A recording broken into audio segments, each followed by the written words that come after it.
Hi lovelies! I'm extreme cleaning our apartment today. Gumawa ako ng list of the tasks that I'll be doing today so that I can keep track of my progress and para wala akong makalimutan na dapat gawin. Lilinisan ko din yung mga parts ng bahay na alam kong hindi ko nalilinisan regularly, so we can consider this as a general cleaning. I also made this relaxing for you to watch para ma-enjoy nyo tong video na to. So sit back, relax, and I hope you'll like this video.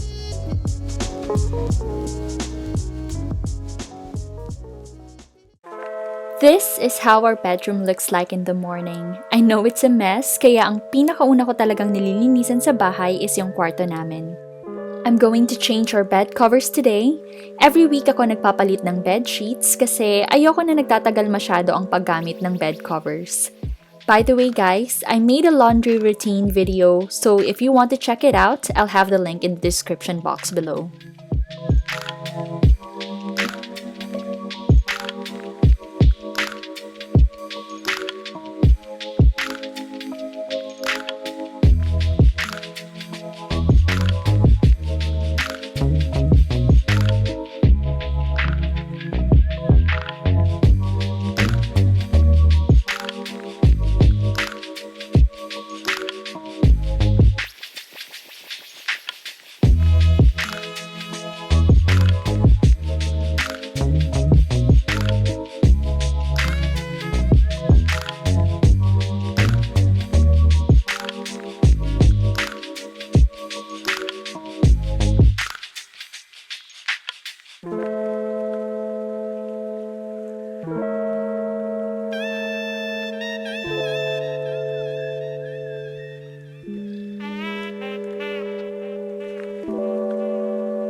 So, nag-start na pala ako guys mag-alaga ng mga halaman, and as a beginner, pinili ko yung pinakamaliit and low maintenance na halaman, kaya bumili ako ng succulents. Hindi ko alam na humahaba pala sila pag hindi masyadong naaarawan and kailangan mong i-propagate pag nangyari yon. Kaya eto sila ngayon, my first successful propagation. Nilista ko na din sa mga lilinisan ngayong araw yung bintana namin. So isa to sa mga parts ng room na hindi ko nililinisan everyday. Siguro mga every 3 to 4 months ko to nililinisan. I use vinegar and water solution para sa window glass kasi ayoko nang bumili ng glass cleaner dahil alam ko naman na may natural solution akong pwedeng gamitin. Very effective siya guys in cleaning glasses and mirrors, kaya I recommend that you should give it a try.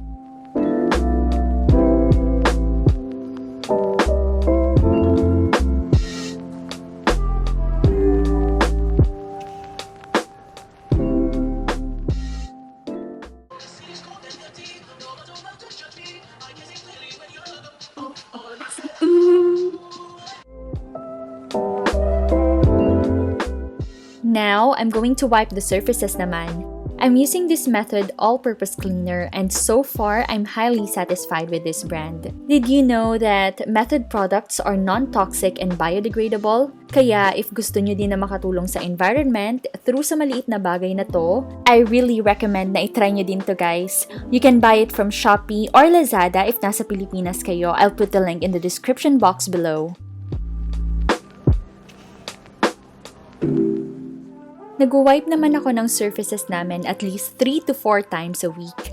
As much as possible, gusto ko sanang gawin siya more frequently pero syempre minsan, tinatamad din and minsan naman, busy. Kayo guys, how often do you wipe your surfaces?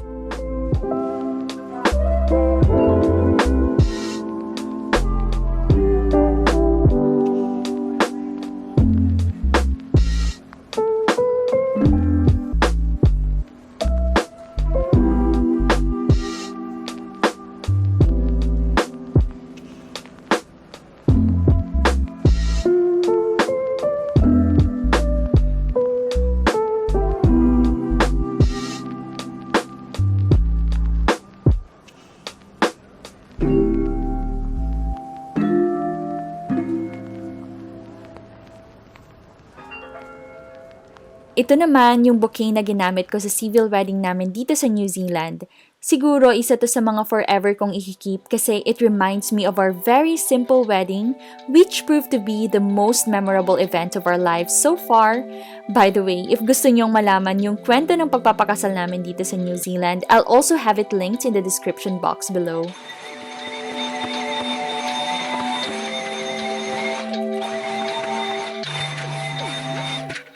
So, I recently bought my dream vacuum. Grabe, ilang buwan ko talagang pinag-isipan kung kailangan ko na ba talagang palitan yung lumang vacuum namin. Yung lumang vacuum namin kasi yung pinakaunang vacuum namin dito sa bahay and binili lang namin yun for short-term purpose lang talaga. Para lang may magamit agad kami na vacuum paglipat namin dito sa bahay na to nung time na yon. Alam namin na eventually papalitan din namin yon and yun nga after a year, I finally decided to buy a new one and naisip ko talaga na kung papalitan ko man yon dapat yung high quality na appliance ang bilhin ko. This vacuum is my dream vacuum talaga. I've seen this being used by most YouTube cleaning channels and I've heard it that it's really effective in cleaning the floor. Kaya sinigurado ko talaga na ito ang bibilhin namin kasi magandang investment din to sa bahay dahil maglalast siya for a long time. I also made sure na mapunasan yung mga corners sa babang part ng wall namin kasi ito yung mga sulok na hindi ko masyadong napapansin dito sa bahay pero nag-a-accumulate din pala ng dumi.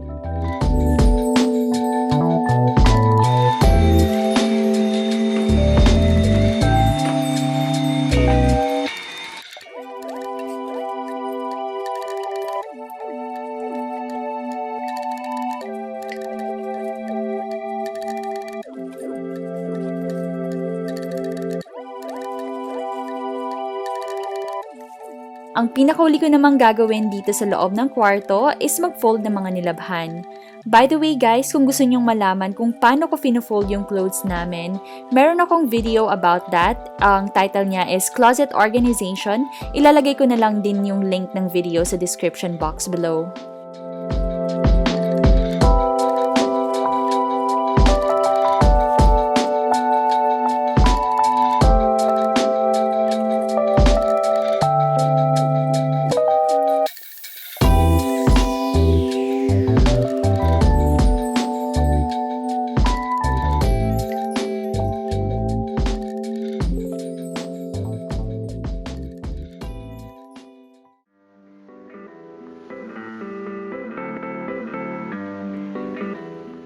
Now, let's move on to the living room area. Pero bago ko simulan tong room na to, mag-diffuse muna tayo. Gustong-gusto ko talaga mag-diffuse sa bahay kasi aside sa mga health benefits nito, nakakapabango din siya sa loob ng bahay. Ngayong araw, nag-diffuse ako ng rosemary, peppermint, and tea tree oils. So, ang una sa listahan ko dito sa living room area is linisin din yung glass door namin. Pareho lang din sa ginawa ko sa loob ng kwarto, gagamitin ko ulit yung vinegar and water solution ko.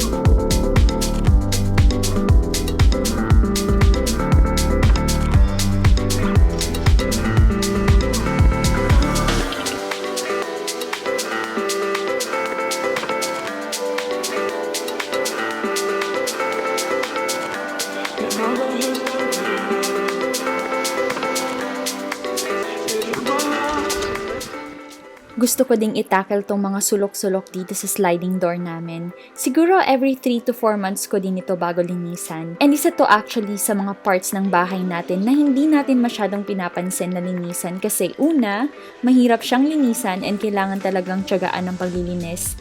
And pangalawa, kasi hindi naman natin masyadong napapansin dahil nga nasa baba naman siya and hindi naman to yung una nating nakikita pagpasok sa bahay.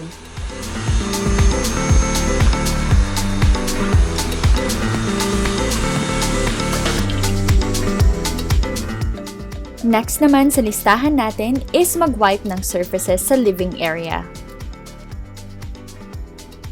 Okay, so I feel like kailangan ko mag-explain kung bakit ganito ang itsura ng TV stand or ng TV rack namin.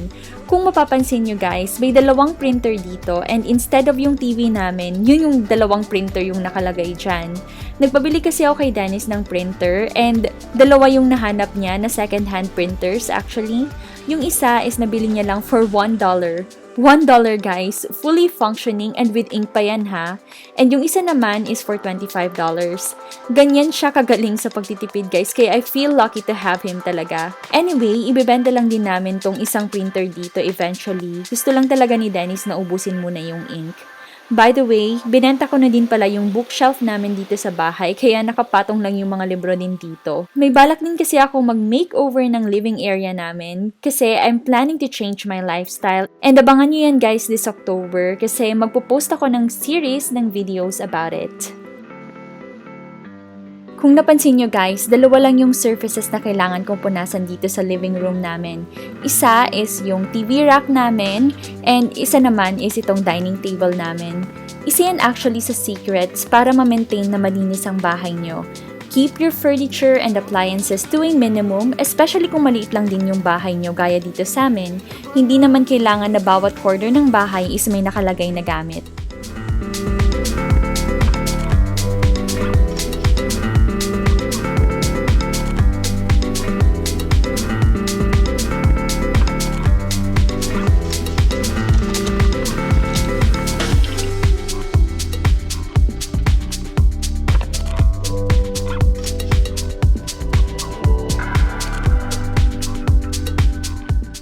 Ang ganda talaga nitong Dyson vacuum na to guys. Alam nyo ba, nung unang beses ko palang na-trinay ito sa loob ng kwarto namin, ang dami niya agad na nahigop na dumi and alikabok.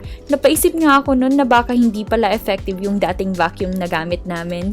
Grabe, kaya super satisfied talaga ako dito sa Dyson vacuum na to. And to think na hindi pa to yung latest na version ng vacuum nila guys ha. Papalitan ko na lang siguro to pag nasira na, and based sa mga reviews, matagal naman ang life nito kaya I don't expect replacing it anytime soon.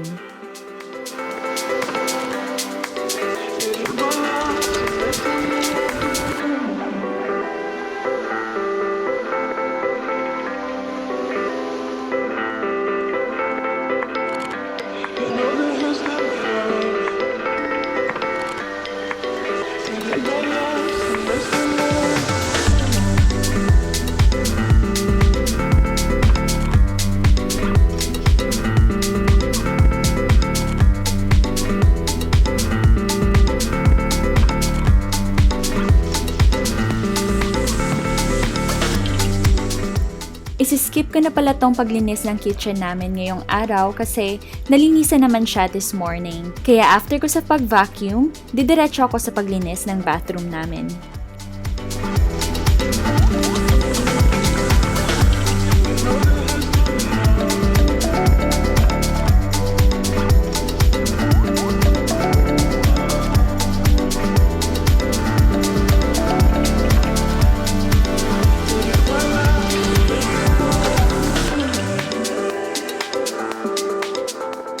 So I've already made a lot of bathroom cleaning videos, kaya kung gusto nyong mapanood kung paano ako maglinis ng banyo, panoorin nyo na lang guys yung mga video na yun.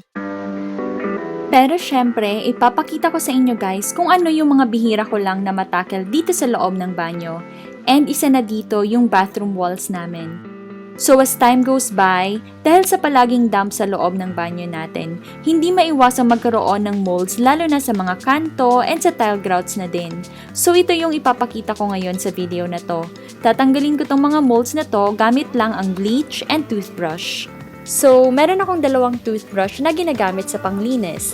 Yung una is para lang sa toilet and yung ikalawa naman is for other parts ng bathroom.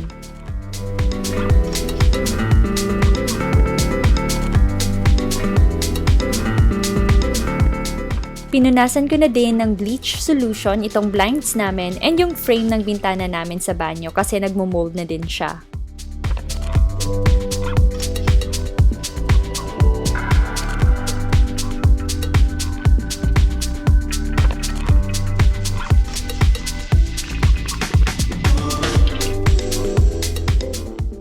Effective talaga yung bleach pang tanggal ng molds. Dito naman sa wall na to, medyo meron pa ding natirang molds pero at least hindi na siya kasing itim ng dati, so medyo okay na to para sa akin.